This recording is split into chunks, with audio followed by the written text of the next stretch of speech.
Hello everyone, welcome to another race in the Link to the Past Randomizer Tournament Spoiler Log Edition. This is towards the end of week 5 of our Swiss part of the tournament, and we have two runners here who are very good, both boasting a 3-1 record thus far. I am Hammer Bro in the booth today, and I am joined by Clearmouse. How are you doing today? I am doing fantastic for a Friday afternoon. I am very excited by this race here. These runners are 3-1. I mean, but these guys are super good at this game, so it'll be a really exciting match to watch. Yeah, most definitely. And as you can see down below, we have everything already set up on the tracker. You are seeing it correctly. We have pendants for Mire and Turtle Rock. So we have a chance to have a really good seed, potentially a really bad seed, where we need to dip one or both of them. Only time will tell. But we have our hopes up because, you know, we like seeing runners have to go through things and not have to run through all of Hyrule for the entirety of the race. We will see how it goes. Should be getting started right as the countdown begins. Yep, for those of you who are unfamiliar with it, basically how it works is runners have 15 minutes before the race starts. And in that 15 minutes, they are given the spoiler log and have to plan a route to give them everything they need and as much of what they want. And get through the seed as quickly as they can. So you're going to see a lot of skip chests and almost definitely low percent unless the race throws a lot of good stuff at us along the way. Hydrapower immediately picking up the cape, as you said, for low percent, you know, so I'm sure he wants a little bit of safety here out of sync. g3rd0 looks like he started from Link's house, picked up some early bombs towards Uncle, picking up some safety, some more resources here. Hydrapower finding the flute at the mushroom spot, and g3rd0 finding the mirror. These are really great mobility items. Yeah, they are. The flute is a wonderful thing, especially if you don't get the boots early. With the boots, it's awesome because you can just run around and dash really, really fast. But even without it, that flute's going to give us access to a bunch of things, including our Death Mountain access if needed.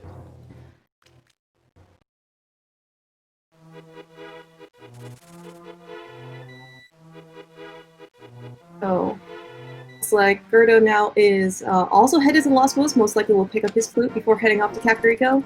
g3rd0 is on his way to Kakariko. So one notable difference is that Hydrapower does not have any bombs. So either he will, or any real resources at this point. So if he wants anything in Kakariko, he most likely will have to find resources if he wants, like, you know, something behind like a bomb wall. Yeah, and that's a really good point. That's one of the kind of sneaky things about spoiler log races, especially if you're not used to routing them, is you need rupees early on, usually, and you need some bombs, almost definitely, because of all of the early checks that are behind those bombable walls. So it can really sneak up on you if you're not careful. g3rd0 grabbing the 3 bombs at Link's house, and it looks like Hydrapower is going to do the exact same thing.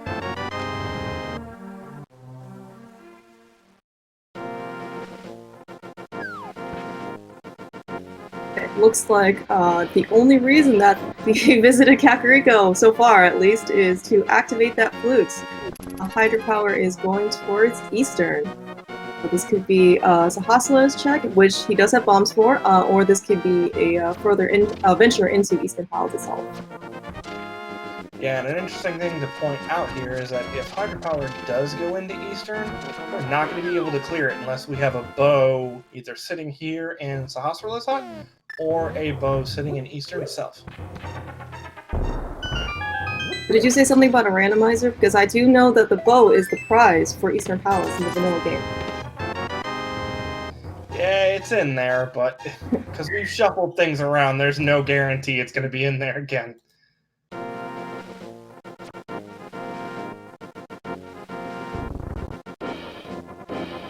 It looks like there is something, at least in Eastern. So they do have so at least Hydrapower, and shortly here g3rd0 will have a permanent weapon, at least to make their lives a little bit easier. So bombs are always a viable weapon, but bombs require some timing and cooperation from your enemy. Yeah, bombs are not fun for a lot of even the early game enemies. Certain enemies, like even Popos, can be really, really annoying depending on if they move just enough. Not to mention the fact that we really don't have a whole lot of bombs on either side, 2 apiece, so that sword is going to be incredibly useful. Hey, speaking of a sword, looks like Hydra wanted the Master Sword out of Eastern. So we have the Master Sword, the cape. Maybe we need Why one did you more say there? that? It wasn't real until you made it real, Clearmouth. Come on. I'm sorry. I really wanted to see these runners climb Aga Tower without the lamp. I mean, the lamp's got to be here somewhere. It wouldn't assume that we'd clear it without the lamp, so there's a lamp somewhere.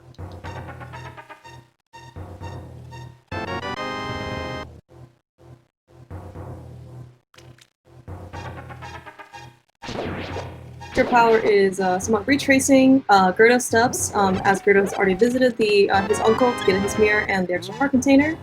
Gerdo is now going up Death Mountain, because why not, of course. There's never progression up here. And it looks like Hydrapower made a liar out of you. You're not doing Aga. Far, I still have my hopes, right? We do see some divergence here. Hydrapower, it looks like, wants something out of Mini Molten Cave. Being, you know, his second out of 3 bombs that he picked up to very good use here.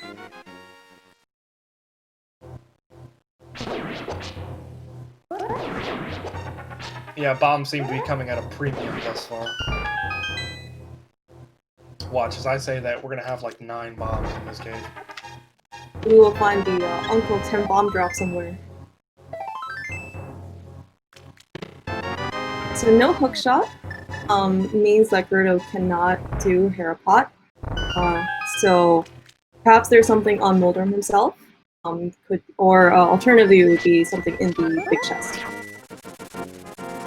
Yep, there's a big chest, a compass chest, and a door as a possibility. This could also just be an early attempt at getting ready for a Pedsi.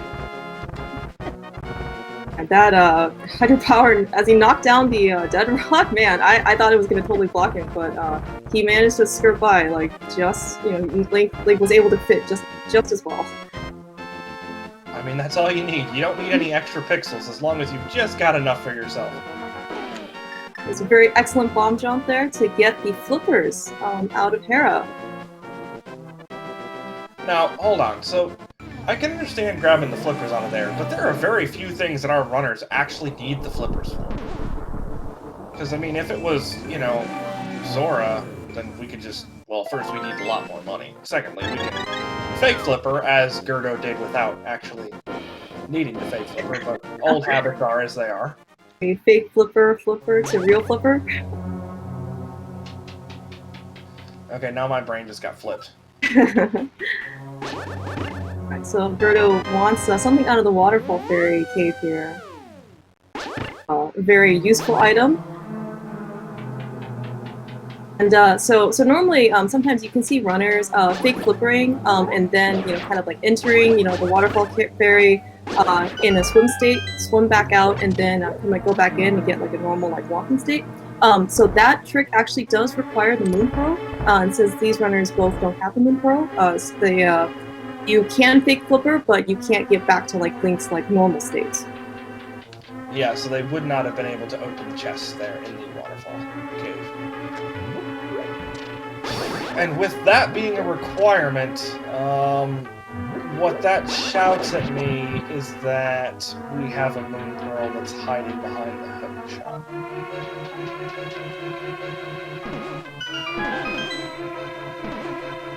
Because if it wasn't, Gerdo would have just probably grabbed the Moon Pearl and then not had to worry about the flippers just yet.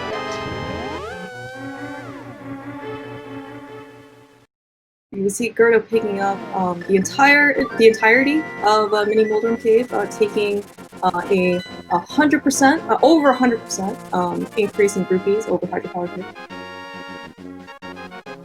And we are right back up the mountain. Oh no, Gerdo! Those dead rocks, man. That is. You know, I feel like I have a rant against dead rocks almost every commentary race that I do, but they're just terrible. Like, who thought that was a good idea? I do see Gerdo being, you know, like quite quick to react there. Certainly shows his, oh man, Gerdo, Gerdo. It certainly shows some very good reaction there. Like because he got blocked, he knew in this case that probably the fastest way to reset that area was just to fleet away, opposed to kind of like waiting either like the like 6-7 seconds for that Gerdo, for that dead rock to kind of like unstick or like re-enter the cave or something. Yeah, and that 6 or 7 seconds feels like about a minute and a half, especially when you have cabbages raining down on your skull from above.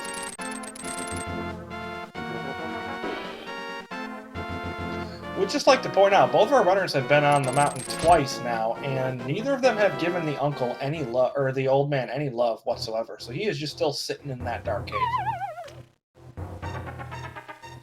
Alright. So pulling out the glove and a mushroom and the moon pearl. So you and the lamp. Wow, what a loaded paradox cave. So you are right, Hammer. The moon pearl was logically got behind that hookshot because the lamp was in paradox cave. We needed the flute to get up here, and with no Hammer in sight, except my co-commentator here, who cannot help us in this case get to the dark world. We absolutely need the hook shot to East Death Mountain. I'm sorry, I laughed at that harder than I probably should have. I didn't hear anything. If I have push to talk on. Alright, so Gerdo is hopefully going into escape. No. Looks like you get your wish.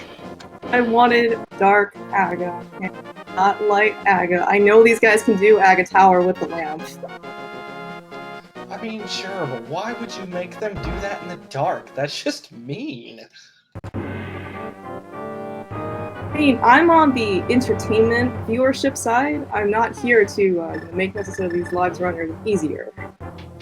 I mean, that's fair, but without the lamp, we're just looking at black screens.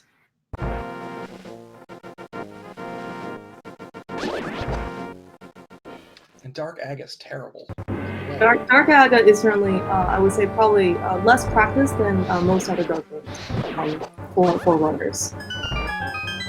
Well, yeah, because the thought of doing Aga in and of itself is a terrible thing, and then having to do it in the dark is even worse.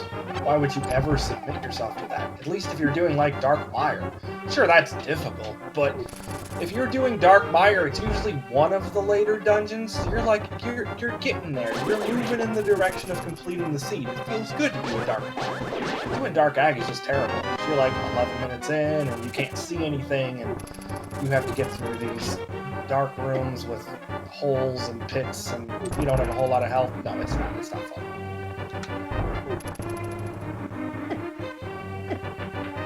Sorry, in case you couldn't tell, I've done Dark Aga like once, and it was not a good one. And that fire rod is not working for good. There we go. Both runners are making their way up through Aga and Aga Tower, and yeah, I mean Gerdo, like facing against those spear guards. I mean, just pretty unfortunate timing that they decided to throw something to try and counter the fire rocks. Yeah, at least in this case, because the runners have to climb Aga, seems like for Dark World access, at least they have the Master Sword, right? Because, you can get to Aga in logic with the Fighter Sword and the Cape, or just the Master Sword. And of course, Fighter Sword Aga Tower is, I would say, significantly less kind than Master Sword. Yeah, most definitely. The only thing that would act as kind of a counterpoint to what you said is they thankfully do both have the fire rods, so we just see pretty much no magic from either of them if this were a Fighter Sword Aga, because you're using all 8 of those shots. You just, no way, because Fighter Sword in Aga Tower is not fun. Yeah, against those pesky red guards, yeah, you're doing and ball and chain guards, you're doing a lot of swings. All right. Yeah, I was gonna say I see a couple of numbers in chat. What do you think that means?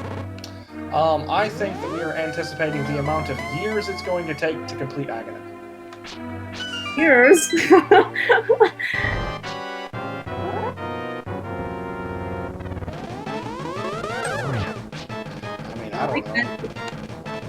Yeah, I think G3rd0 entered with a little bit ahead of hydrapower. We'll actually see, like, by the time they fight Aga or finish Aga, what the time difference will be. But I think at least it seems like G3rd0 had a 2-hit advantage over hydrapower.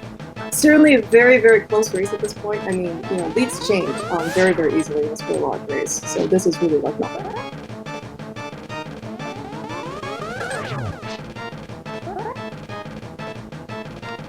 Alrighty. Was that 3? Was that 3 so far? I believe so, but I'm bad at counting.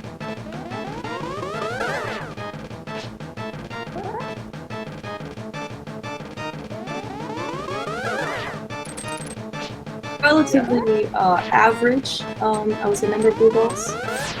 Yeah, just on the silly side of average. Average hovering somewhere between 2 and 3. Unfortunately, you can't have 2.5 blue balls, which I believe would be the technical average between the two. Three, all things told, is not terrible.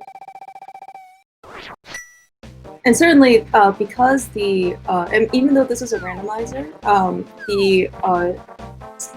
the number of, or the patterns for Aga and Ganon are fixed. So then, you know, at least both runners, you know, will have the same number of blue balls. So it's not like, you know, for the same seed, Hydra is going to have, you know, 3 times as many blue balls as G3rd0. Yeah, and that's kind of an interesting thing to think about, is that the randomizer made certain portions of the game less random. But that is really nice for competitive instances like this, because what you don't want to see is G3rd0 or hydrapower get a 2-minute lead because someone got 1 blue ball and the other person got, you know, 8. Alright, so both runners taking advantage of their hook shots, their newly discovered Dark World access. Looks like making their way over to at least G3rd0. Oh, both the Skull Woods. You do see G3rd0 taking advantage of the stun prize using that hook shot. See a number that's very close to 110 rupees. So this could be, you know, an indication that he will eventually make his way over to the Palace of Darkness. Oh man, I did not expect that bumper to bump him like that. Yeah, he got pinballed a little bit.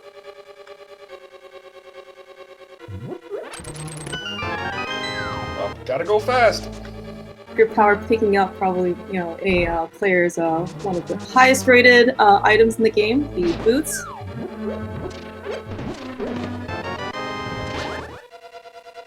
And that actually being a situation where hydrapower had to know it was in that chest, because it is no longer the case that that there's a small key in that chest every time. It used to be that there was.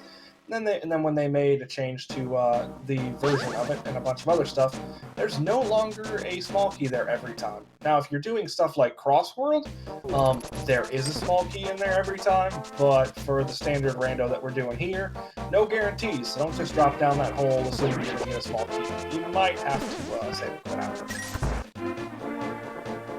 So we did see, we see both runners, I guess, dipping Skull Woods. I mean, it is a crystal, they did the fire rods, but perhaps they are just going to put it off until, you know, when they want to get the crystal at their discretion. Yeah, with their current items, especially with the hammer sitting here in the Sea Hut, 7 hard screen mail. I mean, it's doable. Nice Canis Maria. But it's not ideal. If we had our hands on another sword, that would make it a lot more fun. Or even half magic would honestly make it quite a bit safer. The tempered sword would make it much faster, or at least in potential, because you can do a lot of damage to mob really fast. But the half magic would make it, you know, a lot more likely that we wouldn't have to deal with dying. And with no real safeties to speak of other than that cape, yeah, I don't blame them for putting it off.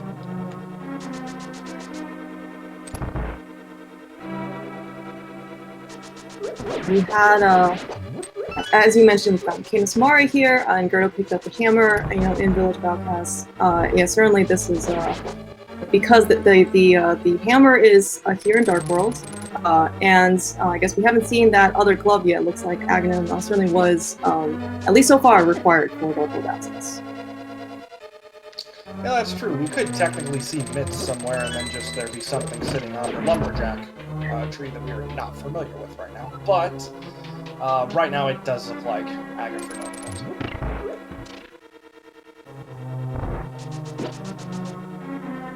I hate these crickets. These crickets are low-key one of the most terrifying enemies in the game, especially for the like what you have when you walk into Thieves Town. In the vanilla game and in a randomizer usually, because generally Thieves Town's one of your first Dark World pendants, so, or dungeons I should say, so it's just, they do a lot of damage.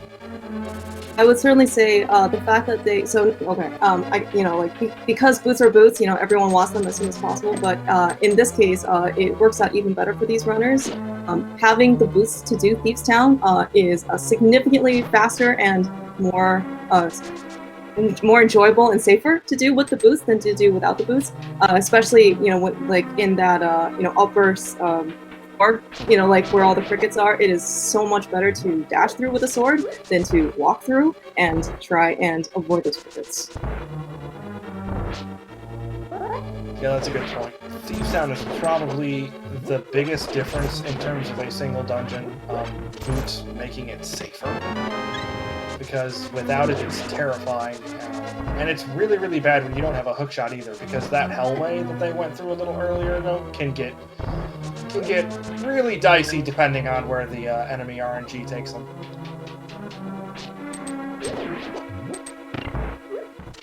We're having a very slight lead coming into Fighting Blind. This is a scripted boss. He will need 9 hits to blind. I don't imagine either runner having significant issues here. And if nothing else, they have the cape to fall back as a safety.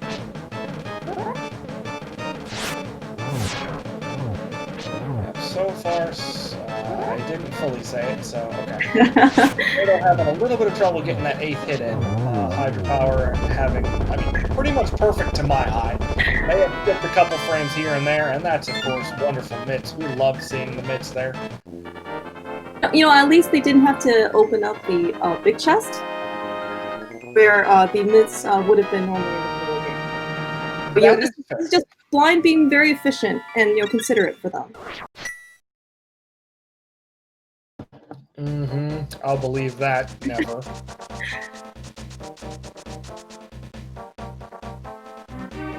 Alright, yes, as you pointed out earlier, since we do confirmed have the mitts off of Blind here, interesting, Hydrapower doing a mirror, I assume, to the library. Yep, I have no idea what's here. Ooh, money. Money on one side and a sword upgrade on the other.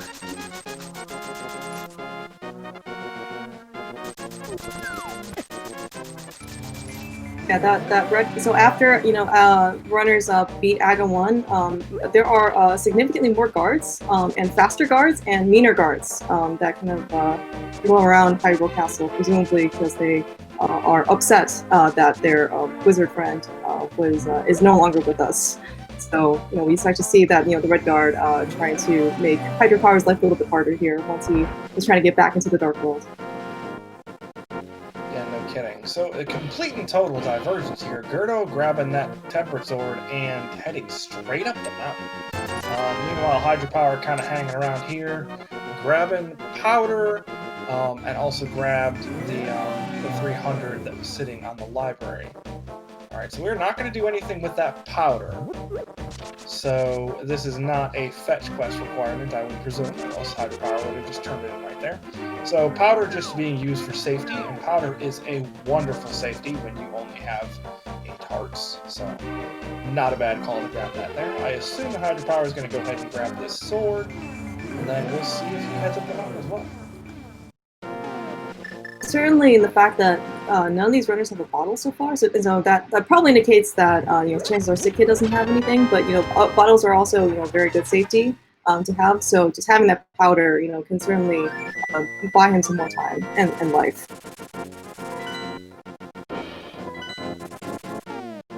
Find our first bow in Hookshot Cave.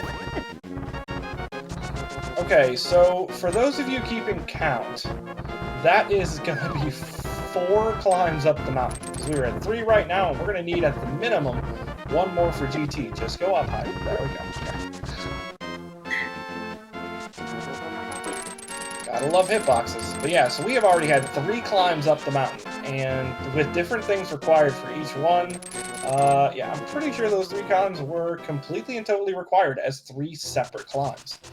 And we're gonna have a 4th one for GT. Yeah, this is not good Death Mountain routing. Goodness gracious. Yeah, just the item placement really is makes things certainly very less convenient for these runners here. And you know, like these trips up of Death Mountain, I mean, they are not cheap in terms of time. You know, if you had to kind of do this like blind, like you really want to try and minimize the number of trips you take to Death Mountain, because every single climb is probably like around a minute or so that you have to spend. I mean, granted that, you know, all of these trips so far have been required, but really, like, you know, we look at our final times, like these trips like really do add up in time. So I find it interesting that Hydrapower chose to use the Turtle Rock entrance. I'm pretty sure that was just quite a bit of extra time taken there overall, but I don't know, preference maybe.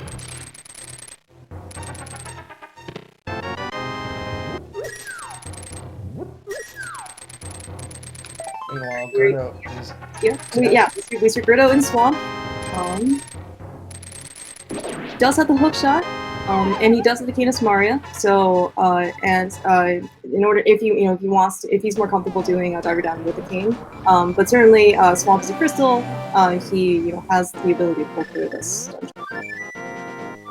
So I feel like since we're about 25 minutes in, we have to start talking about what's required for going, right? Alright, so yeah, so what other kind of like hard required items do you think we need here?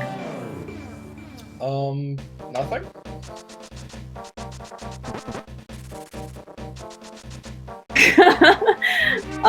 Well, let's see. Alright, so Eastern is a crystal, but we have the bow.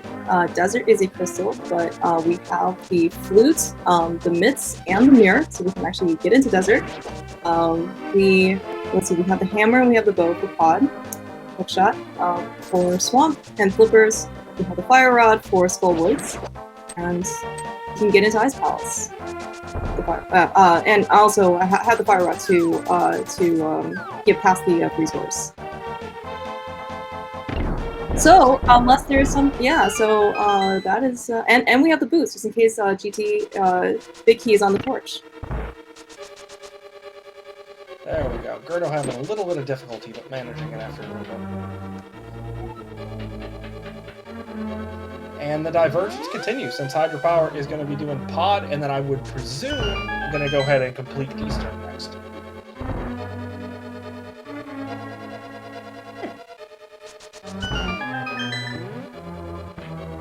Yeah, so that bow was go mode for both our runners. A nice thing about spoiler log races, I mean, like, they can, like, runners can choose, in this case, seems like, to get, most, if not all of their kind of like progression items, and then they can just go mode dungeons. Here we go. Almost a quick kill, but that was certainly a very impressive start from g3rd0.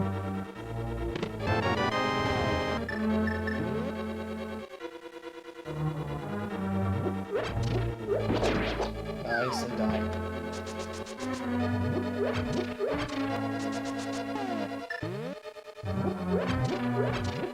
Yeah, so a 25 or so minute go mode, considering it was aggro required, that's actually pretty nice. And and a total of 4 trips up Death Mountain. Yeah, that's fair. Maybe a little less nice. I will say though that this seed did counter the fact that TR and Meyer are both pendants. Looks like that they don't have to touch. Certainly those are by far the longest pendants. That is fair as well. So someone in chat pointing out cane potentially not required, and you are absolutely correct, but I'm doing Icebreaker. I'm grabbing that cane and doing Icebreaker. Yeah, Icebreaker probably saves you at least like 2 to 3 minutes. I don't think it's quite that bad over the bomb jump if you can do the bomb jump quickly, but since it was, in Thieves Town and about a 3 or 4 second pickup, I feel like it's worth it in the end. And that doesn't Oh even... no! What a jerk.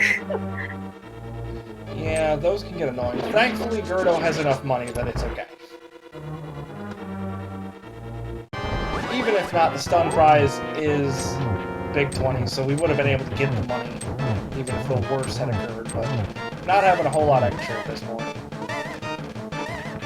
So perhaps Hydrapower took a little bit more safety to go pick up a 300, so that in the case where he has to lose Kiki like 10 more times, he's still covered. It also might be a situation where Hydrapower wasn't necessarily thinking about the stun prize at the time, or just thought it would be quicker to go ahead and grab the 300 versus stunning 5 or 6 enemies like g3rd0 had to.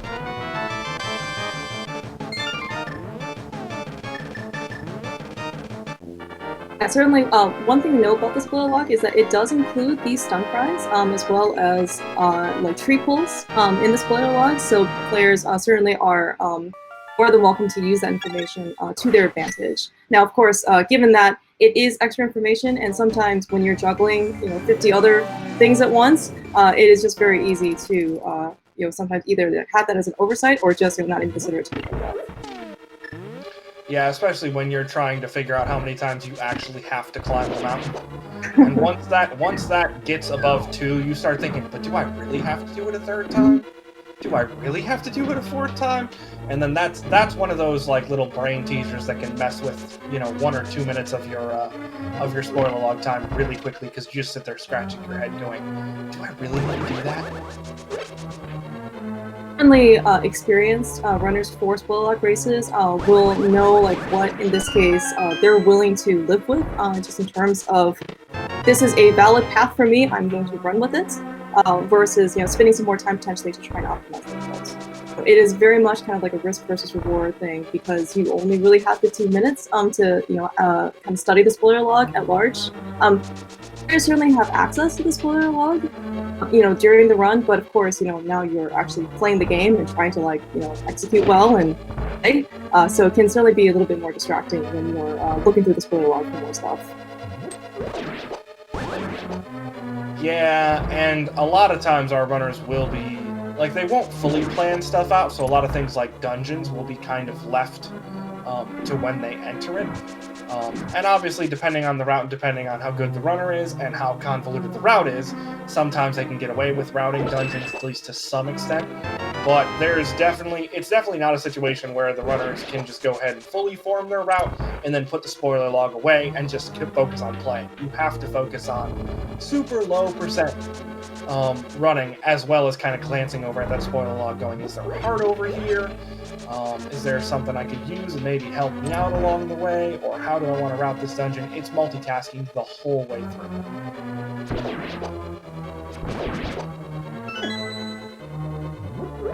Hydrapower is making his way through, trying to get the key off of that Igor. Had a little bit less of an issue, but good thing he has Temper Sword, so if the first arrow misses, you can just kind of slash at him. Yeah, that's a good point. That's definitely one of the situations where sword beams can be a hindrance. Because I've walked in that room several times, like, oh, I've got Tempered Sword, this'll work, and then you just hit it with a sword beam, and it's like, oh, come on. I certainly did want to point out that in the time that I think we were both talking about the spoiler log, Hydra and g3rd0 cleared pod very quickly, had actually some fairly clean console fights as well. I mean, it's a real testament to how good these players really are in terms of execution. Happy slashes for Armos. I'm sorry if I cursed you, Hydrapower. I feel like Armos is just one of those fights that, even though in theory you shouldn't ever have difficulty with it, it's like 1 in every 10 or 20 times, just mess something up just slightly, and then you're sitting there going, did I really just miss the quick kill on Armos? Are you kidding me? With that, Armos is down. Hydrapower picking up his 3rd crystal. Looks like because these runners are now basically go moding their own dungeons, they can do any dungeon pretty much in any order at their discretion. So it looks like Hydra doesn't want to go in the swamp quite yet. He wants to do Ice Palace. Given the fact that it looks like both runners picked up Bombos, they probably, they certainly could want to use it here in Ice Palace.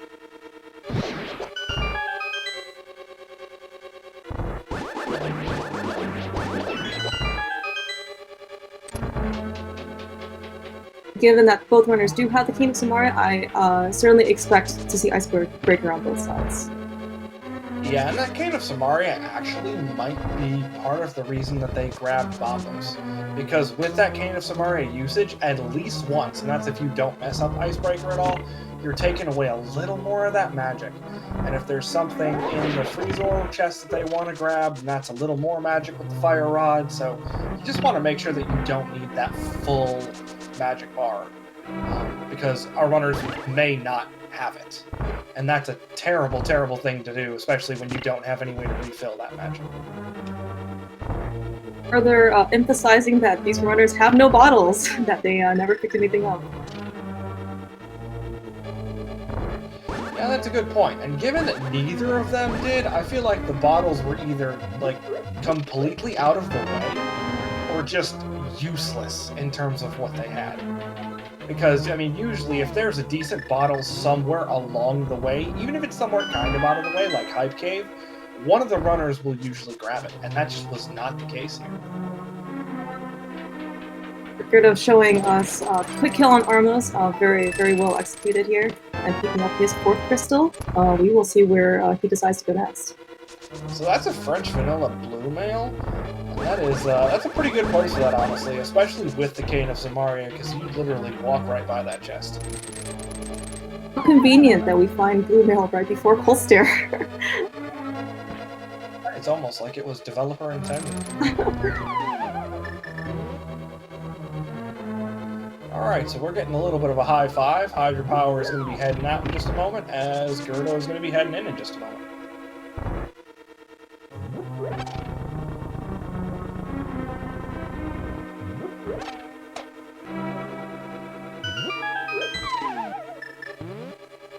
So as you mentioned, you know, these runners don't have a magic issue necessarily, but it does look like Hydrapower wants to use Bombos to break Stair Shell. I mean, certainly with with this, he has more magic to use Fire Rod shots for. Yeah, one of my favorite strats for Cold Stare, and the one that I use pretty much all the time if I can, is one that Hydrapower could have used here, where you take the Fire Rod and you do a Fire Rod shot and swing your sword immediately afterwards. And if the sword beams hit the ice casing at the same time, like while the Fire Rod is still on screen, you can actually do 2 hits. So you can get away with using your Fire Rod and then swinging the sword and then doing that 4 times in quick succession, and the shell goes down. And it feels awesome if you can manage it.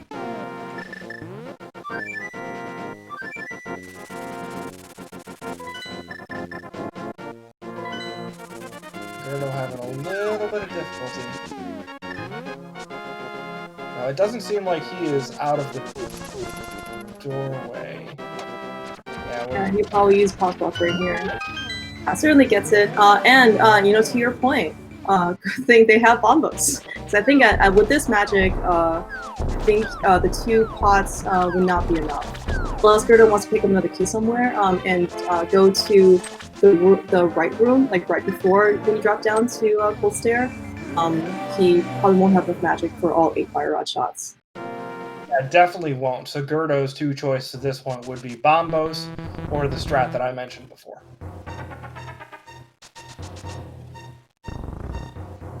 And Bombos saves a bit more magic. Even the strat that I mentioned is going to use half your bar if you do it absolutely perfectly, and Bombos the 1/4. So if things get out of hand, you do have 2 more Fire Rod shots to work with.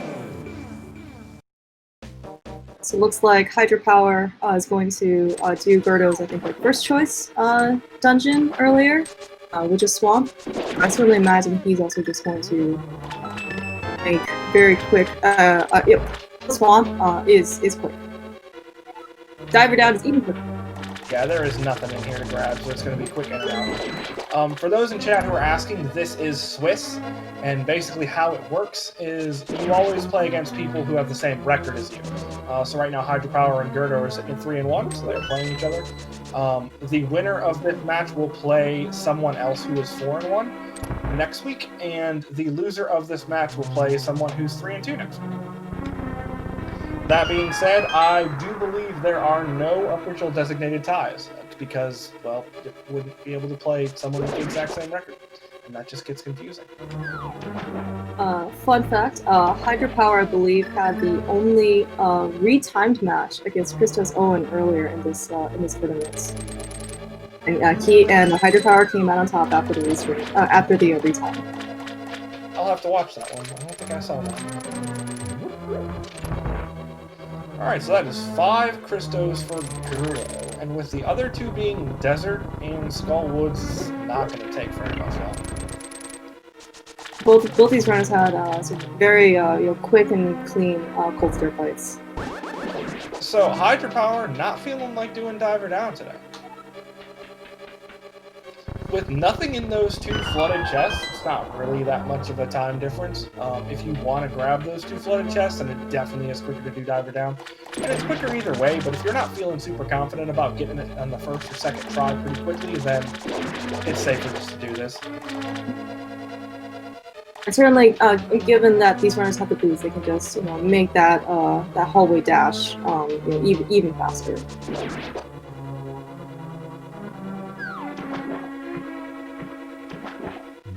So as you mentioned, these runners, probably wanted to come back to Skullwoods with better equipment. They have Blue Mail, they have Temper Sword, they have the same Fire Rod, but this certainly should go a little bit easier for runners, given that they only had Master Sword and Green Mail before. I want to say there was probably either one, if not no, heart container increases, but don't hold me to that. I think Hydrapower has 1 extra, but I'm not certain either, so. Nicely done for Hydrapower there, as the mini Moldorm takes the shot for the Gibdo. That wasn't nice. Oh, almost got wall mounted. That room in particular is one of those rooms where you actually don't want sword beams. You actually see that, even when a sword connects, sometimes it's still the sword beam damage, as we mentioned before, in the room against Igor's. And of course, g3rd0 takes down Moth with, it was 4 shots, but it seemed much faster. It seemed like fewer shots. Twice. Yeah, the situation where g3rd0 is showing his solid gig as a programmer, because he's good at handling bugs. Don't even have the bug net. Didn't need it. It would have been harder to line up a bug net. g3rd0's execution here is probably one of the best in the world. I mean, certainly showing it off here. Looks like we've got EMF for Mothula here in a moment.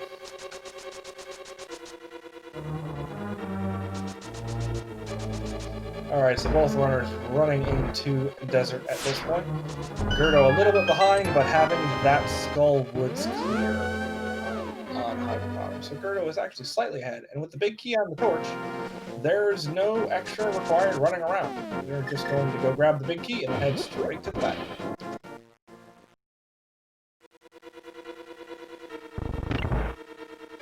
Doing all these dungeons with boots too is also just it's therapeutic to some extent. To some extent, yes. But then on the flip side, if you get boots really, really early, you have way less downtime to look at your spoiler log. Because for some of these screens, you're just like, okay, hold left, avoid the enemies, and let me glance over here to make sure I've got everything right. And if you have boots, that hold left is a much quicker thing.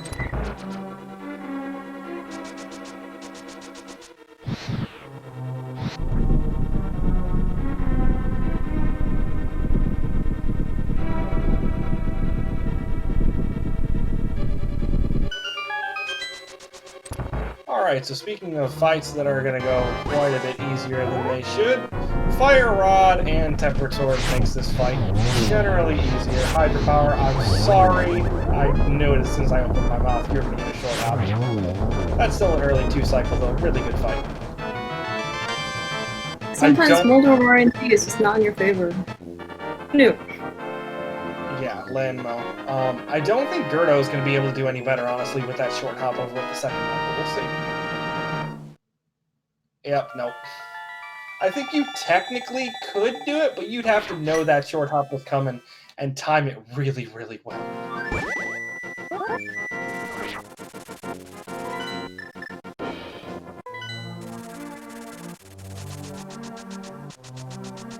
With this crystal pickup, this is g3rd0's 7th crystal, so this will be mountain climb number 4 up to GT.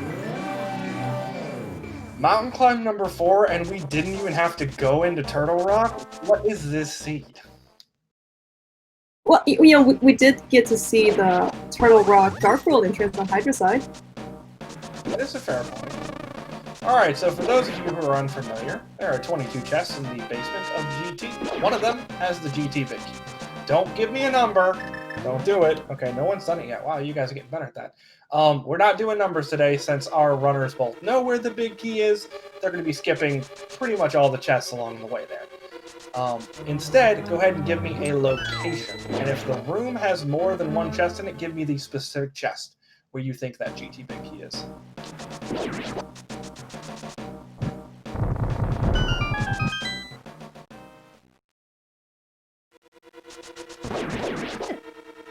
g3rd0 making his way through, going up to the Dark World. I mean, he certainly will not, and he didn't use the Turtle Rock Dark World entrance. He just went through Super Bunny Cave, which is certainly very common. I guess we'll see if Hydra will do the same thing after his Mothula fight here.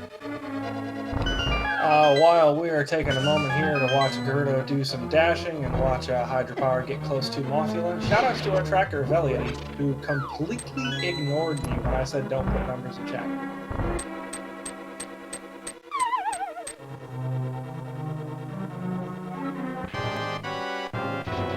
Maybe the one, you know, means like, you know, GT Torch or something. That looks like one.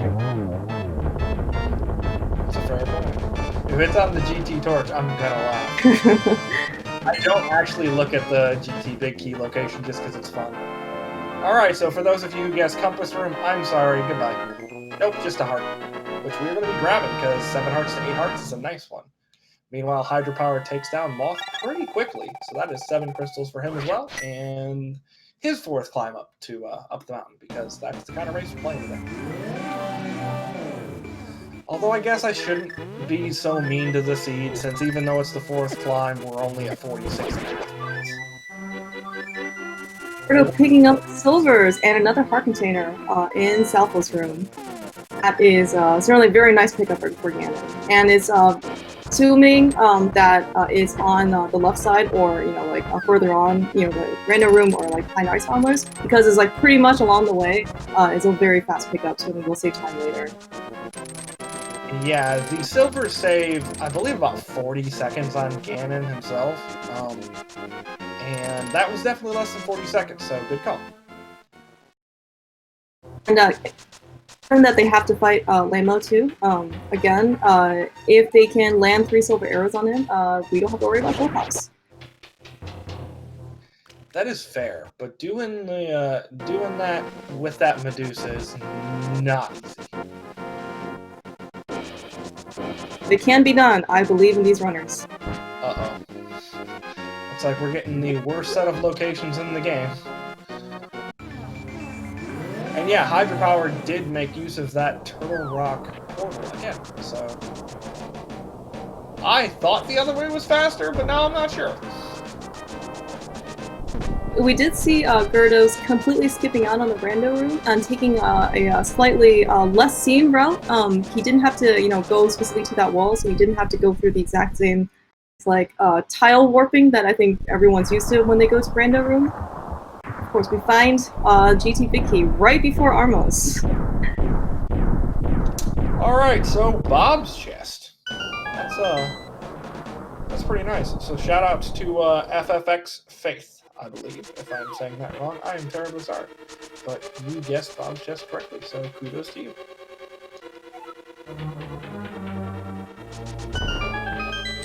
Alright, so while hydrapower is going to be presumably grabbing silvers and another heart in here, and then a couple more keys on the way to that nearly vanilla big key location, g3rd0 is going to be just traipsing through this gauntlet coming up. I would like to make the daily public service announcement for all of you who do not play this game. These upcoming rooms are difficult. g3rd0 is not going to make it seem like these upcoming rooms are difficult, but they are. g3rd0 made those 2 mimic rooms look like nothing. I mean, like I mean, good runners, you know, like, yeah, like clear those rooms like relatively quickly. I mean, g3rd0 did. I think he did faster than normal. It was amazing.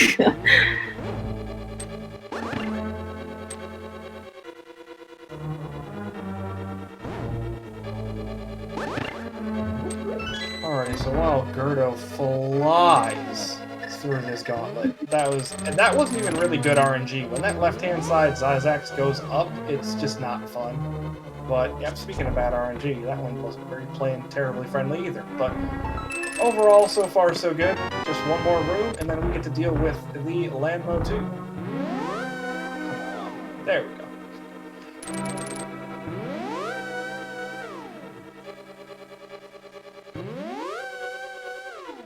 And one thing to point out here, g3rd0 is sitting on 4 hearts and does not have that powder that hydrapower picked up. So if things go badly here, it's just going to be, you know, g3rd0's skill keeping him safe, because we do not have any safeties whatsoever. Yeah, and I think he did not stop by the safety room, right? In the cannonball room. That's correct. Alright, that's a big key grab for hydrapower, as g3rd0 goes to the second stealth host room, or stealth host, help me, Wizard Rope.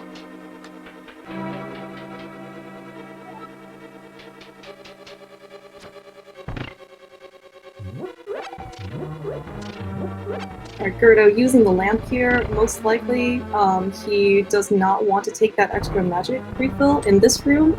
Just gonna light the 4 torches up top and then take the magic refill in the I guess like the last chest before window 2. I think it'll save him a little bit more time.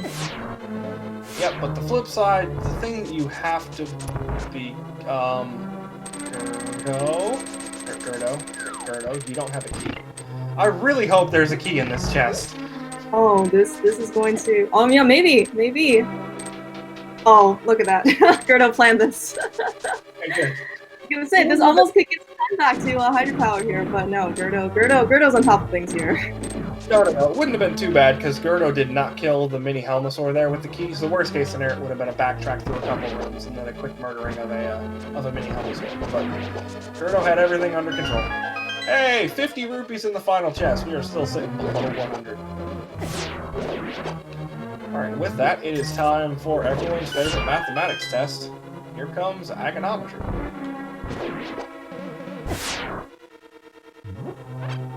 hydrapower also making his way very quickly through the gauntlet. So he does have a fairy. Sorry, he does not have a fairy. He has powder, which could use that last bunny beam anti-fairy right before Moldorm, right before Landmo 2 to help him get his, some health back if he wants it. 3 hearts, that might be a good choice, but nope. Yeah, no, he's just running right past him.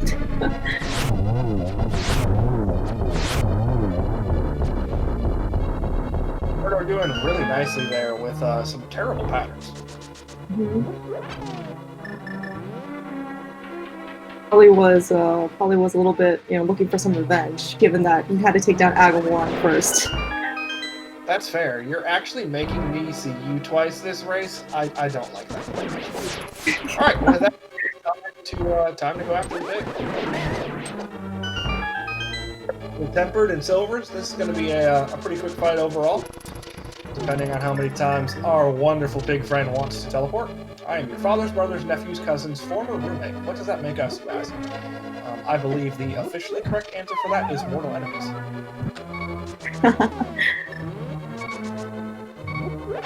We're using his boots here to get some more dash pokes in. so confident in his abilities here. But he's certainly past the most dangerous phases here.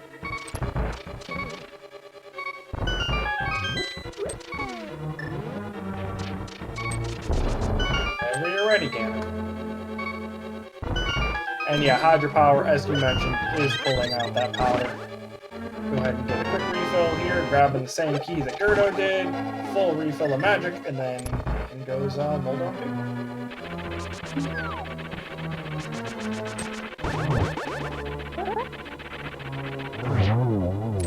Power taking down Moldor. No problems. Thought he might have been trying to hover. That was quite a tease.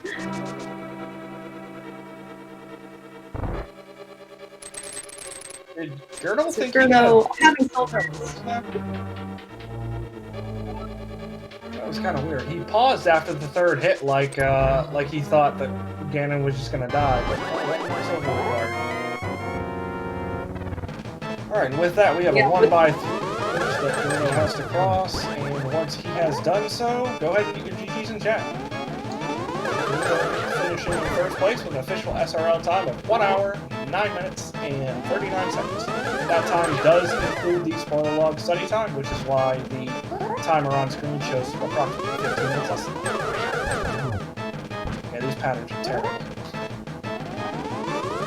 Oh, and the extra one that we didn't see from g3rd0 is also terrible. They just don't get any better. Okay, there we go. Of course it's oh my goodness, this is awful. These patterns are just not having it. There we go.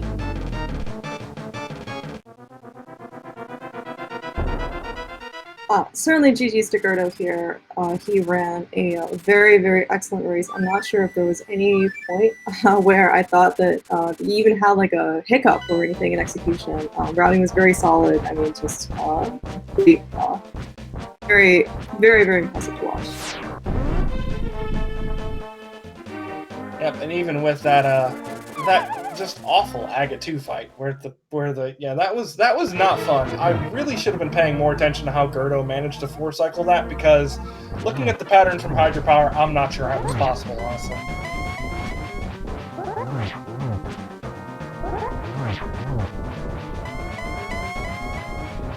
Alright, but that being said, Hydrapower is down towards the piggy, and for phase 2, out comes the cape. I honestly don't blame him, especially since we do have silvers. Probably not going to need a whole lot of magic for that last phase. And now we grab onto a wall. Is wonderful because it means we don't take any magic for using the cape once you hold down to a wall, which is one of the more interesting glitches, honestly, for cape use. Certainly, with Blue Mail, he did have probably a little bit, enough buffer to at least take one hit. But yeah, I certainly do not fault him at this point to use the cape to make sure he doesn't die. Using the cape spends a little bit of magic. Maybe using a couple extra frames. Dying is on the minute scale here. Yeah, and Firebat Pinball is definitely something that occurs. We are joined in the booth by our winner today, g3rd0. GG, my friend. GG's, g3rd0. Congratulations. Oh, thank you. Good game. Power is finishing up here. Just has a couple of silvers to put in the pig, and then he'll be done as well. So how about those 4 climbs up the mountain? I didn't even count them, so I wouldn't have known. I mean, I noticed that we had to climb it a couple times, but I mean, we only had one objective each time, I guess. Seems a bit annoying from the outside, but if you have to do it, like, I didn't find it too bad, honestly.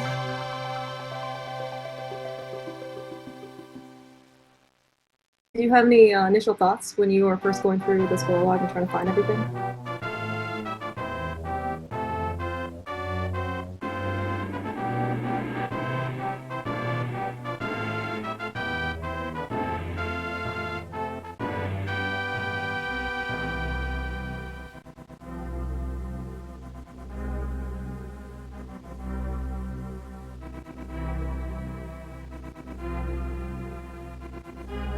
Otherwise, your execution, Gerda, was very, very much on point.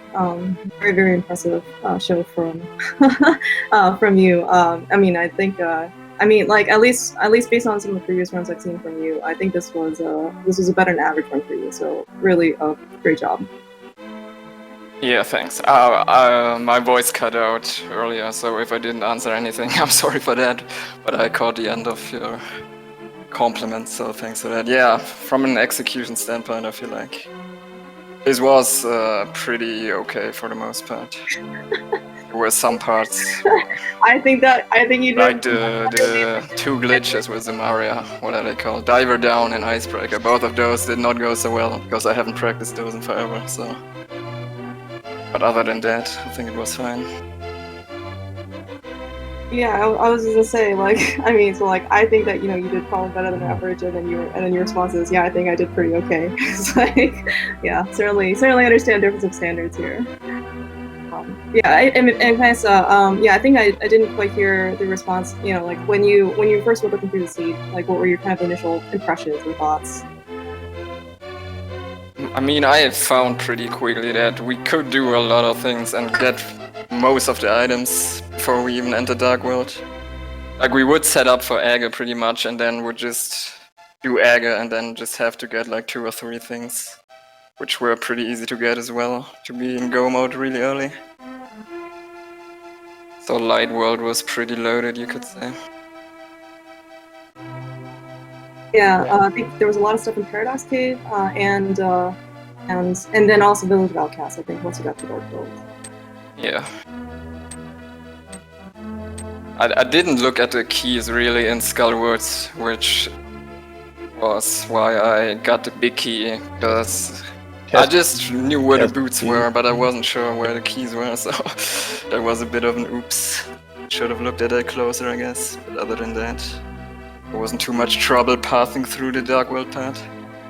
Oh yeah, so I know you went, you guys, you and Hydric both did Eastern, and you picked up Bombos, certainly before Ice Palace. Like, was that, I guess, intentional, like, as a safety, or were you always planning to use to get as well, to be in go mode really? I saw on the hydrapower screen that Bombos was there. I did not know that beforehand. I usually don't really look at items. Which are not necessary, I guess, but I got a bit lucky there. I was gonna, yeah, because I mean, certainly, having Bombos was, because I think at that point, after a couple Samaria usages, in Ice Palace to do Icebreaker, I think you either need to find another key in Ice Palace to go get more magic, like in that refill room, or because I don't think you had enough by the time you dropped out. Yeah, that's true. I wouldn't have gone that risky on the Icebreaker if I didn't have Bombos. So I think I would have been fine even without Bombos, but of course, you never know for sure. And without further ado, we are joined in the booth by our other runner, Hydrapower. GG, my friend. Hello, thank you very much, friends. Appreciate it. GG's Hydrapower. Oh, GG. Spoiler Log Aga 2. Wouldn't that have been nice? Oh dear, let's not worry about that. At least the outcome was already decided. But yeah, that was a very sketchy Aga 2, so I'm not sure what happened there. I think 8 cycles or something like that. Honestly, looking at those patterns, I can't even blame you. I was watching your screen when Gerdo went through his Aga 2, and then when I started watching yours, I was like, what in the heck is going on? Why? Why is every single one of them a crossfire? Give the man a break. Yeah, I think I botched a couple cycles, and that just like spiraled it downwards into despair. So that would have been really unfortunate had that been the difference. but like I said, I saw that he had finished already, so I'm just glad I could keep up with him, because Gerdo is a very elite player. We don't see a lot of him otherwise outside of tournaments, so I imagine that he has like this isolated mountain retreat that he trains at all year long, and then comes by in tournament time to curb stomp everyone. So like I said, I'm just glad I could keep up with him, because he the world record for the NMG is 123, and he's got a 124, and I don't. Guess what? I don't have anywhere close to that. So I knew I was giving away an execution advantage, but I just hope that I could come up with a good plan, and maybe he'd make a mistake or two. But yeah, I guess not today. Yeah, you definitely did well. So how about those 4 climbs up the mountain? That was fun, wasn't it? Oh, sure. Well, it was okay because I remembered at the last minute that I could not fake flipper to the waterfall ferry, because that was my original plan, and then I remembered somewhere around picking up the second sword from Eastern that I couldn't do that. So then I'm like, okay, that means I have to go get the mirror, and then I have to go to Hera, and then I can go to the hookshot, and then I can go back to get the pearl. So I'm glad I remember that in time, other than having like an awkward fake flipper that doesn't actually do anything. So that I think was so. Like I said, I remembered that. I can't really think of any other mishaps I might have had off the top of my head, but yeah, there was a lot of climbs that you had to do. It was just very unfortunate. You couldn't really find a way to do them all at once or anything.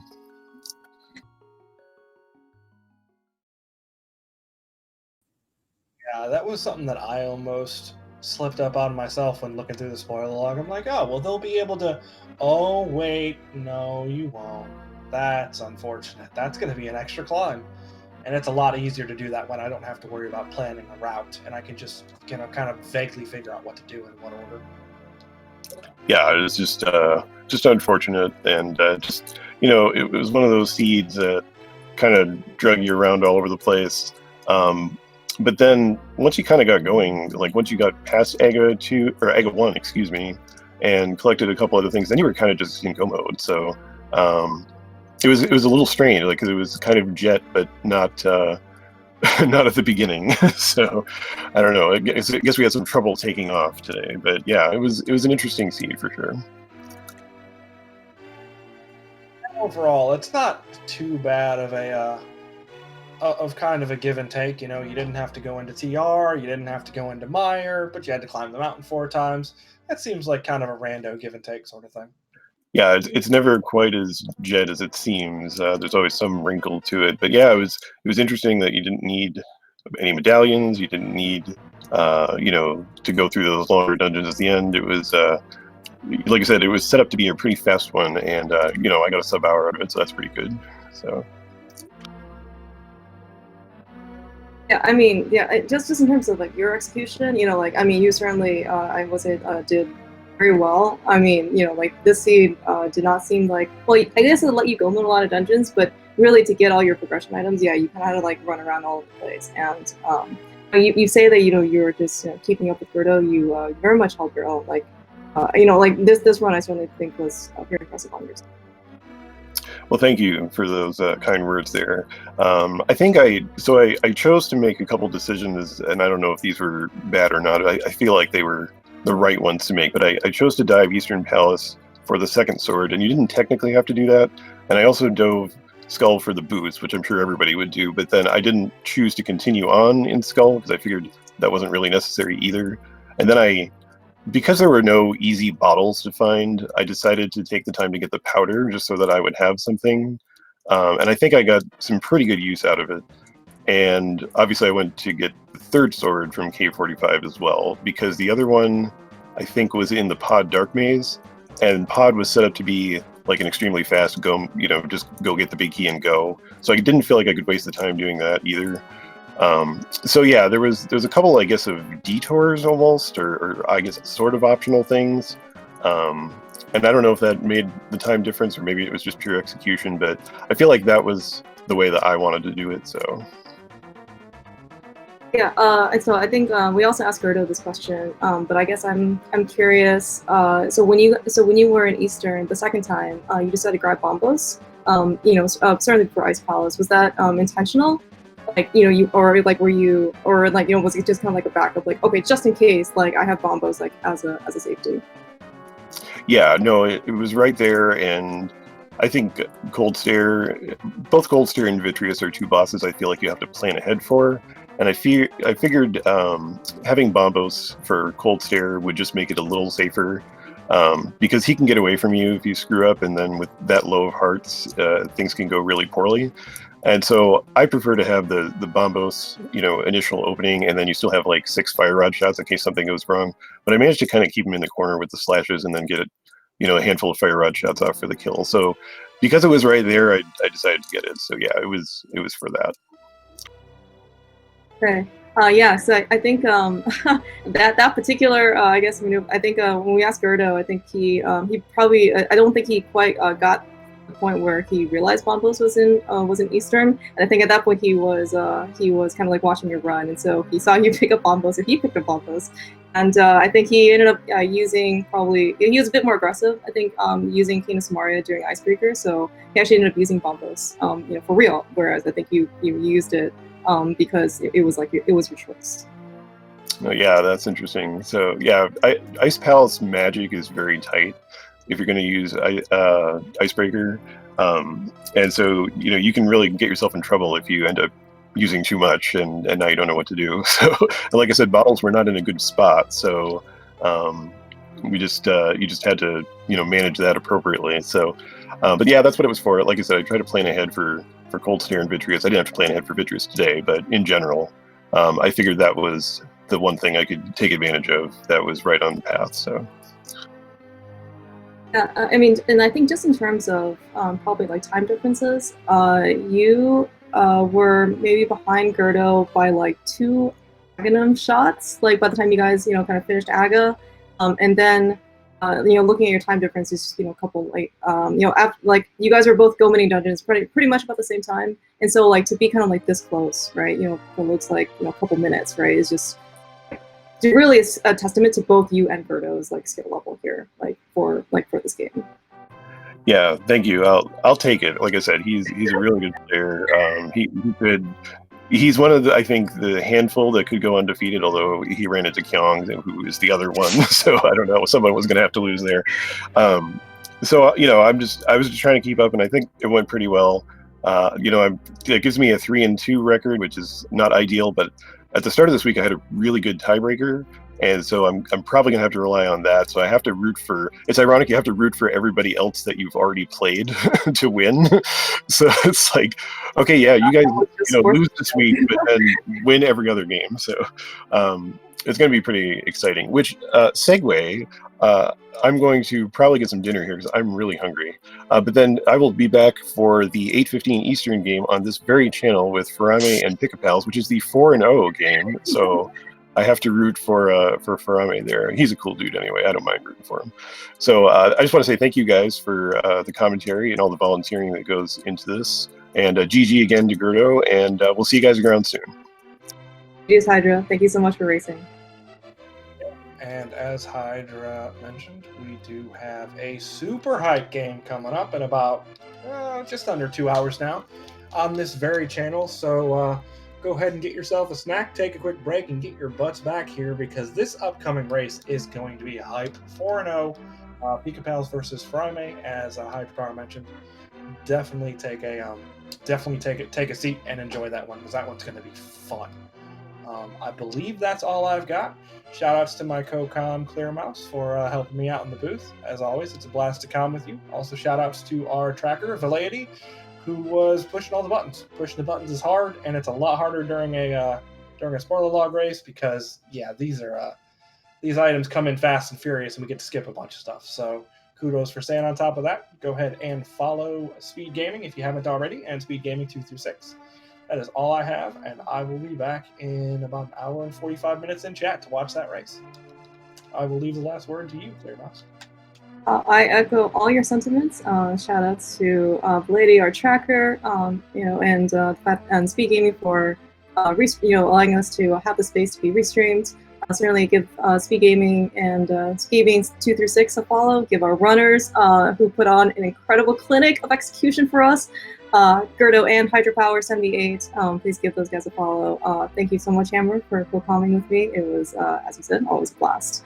And yes, we will be back in about an hour and a half to watch Farame versus Pickapals.